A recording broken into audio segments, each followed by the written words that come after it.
ধন্যবাদ জানিয়ে এবং মিছিলে যারা অংশ নিয়েছেন সকলকে শুভেচ্ছা অভিনন্দন জানাচ্ছি। আপনারা শুনছিলেন এই ধর্মঘটের যৌক্তিকতা নিয়ে বামপন্থী ট্রেড ইউনিয়ন এবং সঙ্গে কৃষক সংগঠনের পক্ষ থেকে আপনাদের সামনে বিষয়গুলি উপস্থাপিত করা হয়েছে। আমি সংক্ষেপে দু একটা কথা বলবো। 1991 সাল নরসিংহ রাও প্রধানমন্ত্রী 1 জুলাই ভারতবর্ষে প্রথম উদারবাদী অর্থনীতি লাগু করেছিলেন।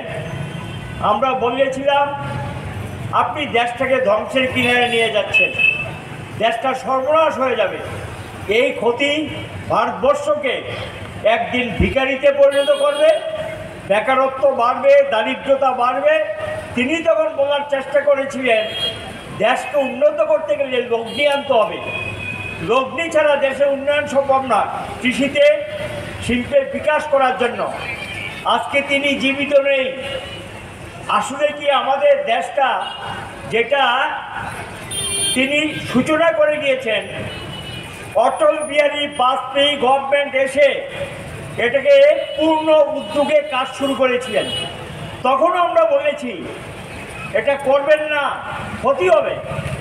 আজকে আমাদের দেশে কৃষি বিপন্ন, কৃষি বিপন্ন মানে ভারতবর্ষে বৃহত্তম জনসংখ্যার মানুষ বিপন্ন, যাদের আয় নেই, উপার্জন নেই, তারা জমিতে করে পোষায় না।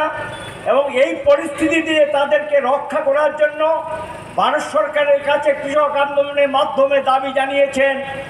ভারত সরকার তার যৌক্তিকতা মেনে নিয়ে লাগু করেননি, প্রতিশ্রুতি ভঙ্গ করেছেন নরেন্দ্র মোদীর বিজেপি নেতৃত্বাধীন সরকার। ট্রেড ইউনিয়নগুলো শুরু থেকে বলেছে এই লগ্নি দেশ লুট করার জন্য, এই লগ্নি আসবে দেশকে ছাড়খাড় করে দেওয়ার জন্য।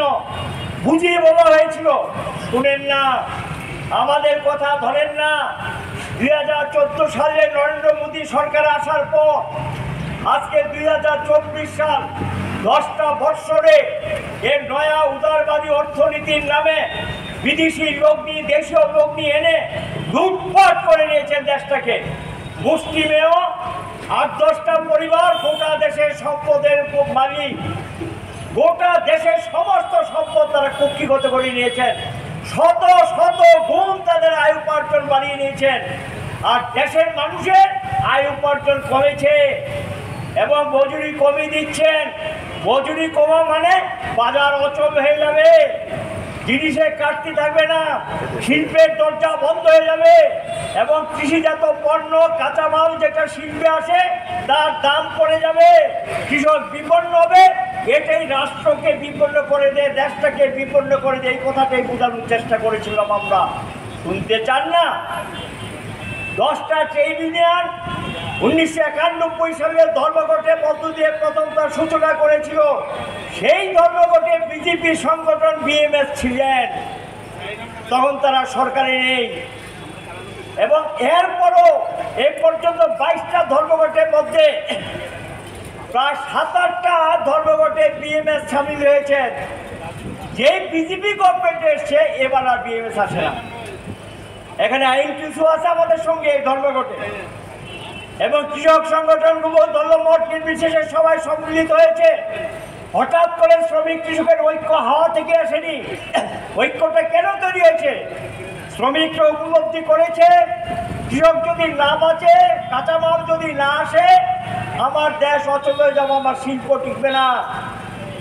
আবার কৃষকরা উপলব্ধি করেছে যে শিল্পকে যদি টিকিয়ে রাখা না যায়, আমার কৃষিজাত পণ্যের দাম পড়ে যাবে। এই দুটো আন্দোলনের অভিজ্ঞতার মধ্য দিয়ে আজকে তারা কাছাকাছি এসেছে। এবং এর আগেও দেশব্যাপী একটা ধর্মঘট হয়ে গেছে এবং সেখানে সংযুক্ত কিষাণ মোর্চা ট্রেড ইউনিয়নগুলো যৌথভাবে সেখানে চাপ দিয়ে বলেছে নীতিটা পরিবর্তন করেন।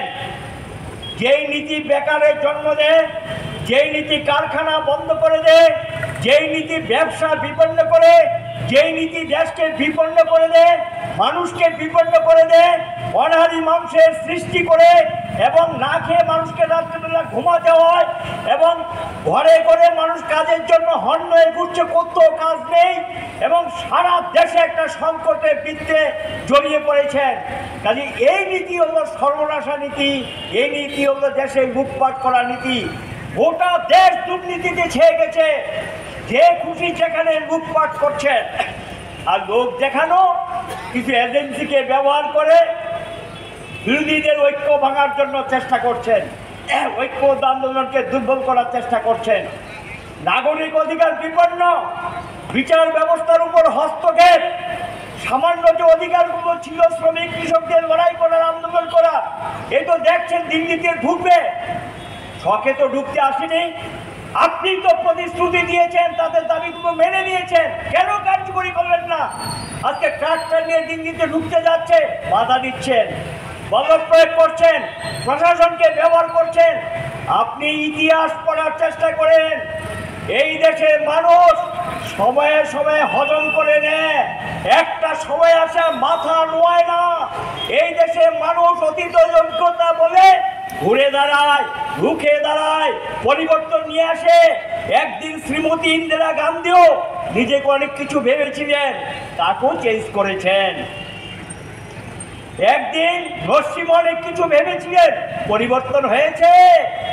বাজপেয়ী বলেছে আমি আছি, আমি থাকবো, ছিলেন না, সরিয়ে দিয়েছেন, ছুঁড়ে ফেলে দিয়েছেন। মনমোহন সিংজিকে আমরা বলেছিলাম আপনি কোন পথে যাচ্ছেন, একটা ভুল নীতি, পরিবর্তন করেন, শুনেননি। নীরব দর্শক, ট্রেন বন্ধ, গাড়ি বন্ধ, পুলিশ পাহারায় আন্দোলন, পুলিশের সহযোগিতা আন্দোলন, সরকারের সহযোগিতা আন্দোলন, এটা কি? এগুলো হলো লোক দেখানো, আবারও মানুষকে বিভ্রান্ত করার চেষ্টা। আর 16 তারিখের ধর্মঘটে আগে দেখবেন ওই রাজ্য সরকার বিজ্ঞপ্তি জারি করবে, এতটার মধ্যে অফিসে আসতে হবে, এতটার মধ্যে হাজিরা দিতে হবে, এতটার মধ্যে এই করতে হবে, এগুলো করবে। এগুলি আমরা মুখস্থ, এগুলি দেখে আমরা অভ্যস্ত হয়ে গেছি। আপনারা আপনাদের জায়গায় থাকুন, আপনারা আপনাদের কথা বলুন, আপনারা কি করবেন সেটা আপনাদের ব্যাপার। কিন্তু আমাদের দেওয়ালে পিঠ থেকে গেছে, লড়াই ছাড়া কোনো পথ নেই, বাঁচার জন্য এই সংগ্রাম। কাজে এই সংগ্রামে আমরা সকল অংশের মানুষের কাছে আবেদন জানাবো, এটা কয়েকটা ট্রেড ইউনিয়ন, কয়েকটা কৃষক আন্দোলন না, দাবিগুলো অনেকে ব্যাখ্যা করেছে। এটা জনগণের দাবি, দেশের দাবি, দেশ রক্ষার দাবি, আপনার আমার পরিবারের ভবিষ্যৎকে রক্ষা করার দাবি। এটা ছাড়া আমরা বাঁচব না।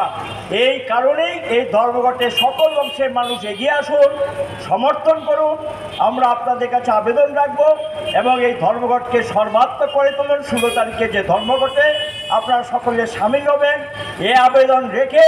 এবং এখন যদি মোদি সাহেব ভেবে থাকেন 10 বছর আমার হয়ে গেছে, আগের থেকে বলে দিচ্ছে আমি দেশের প্রধানমন্ত্রী, ভোট না হতে কি জানি কি ব্যাপার সেবার কোনো কাণ্ডকীর্তি করছেন কিনা তিনিই বলতে পারবেন।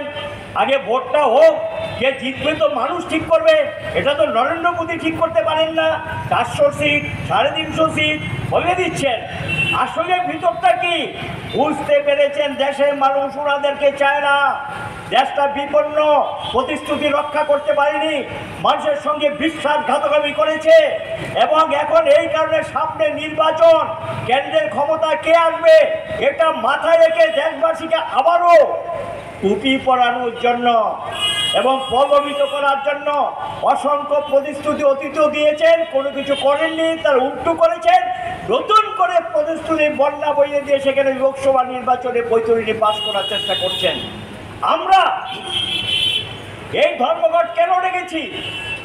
খুশিতে নয়, শখে নয়। ধর্মঘট কেউ শখে রাখে না।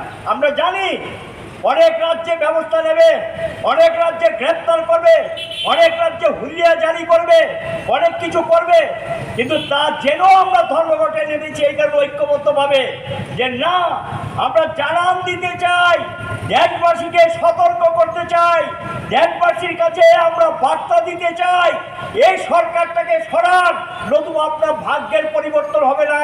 গোটা দেশ আগামী দিনে একটা বিপন্ন অবস্থা তৈরি হবে, দেশে গণতন্ত্র থাকবে না, আইনের শাসন থাকবে না, মানুষের অধিকার থাকবে না, কথা বলার স্বাধীনতা থাকবে না, সমস্ত কিছু বিপন্ন করে দেবে। গোটা দেশ বিপন্ন, সেই বিপন্ন মানুষকে রক্ষা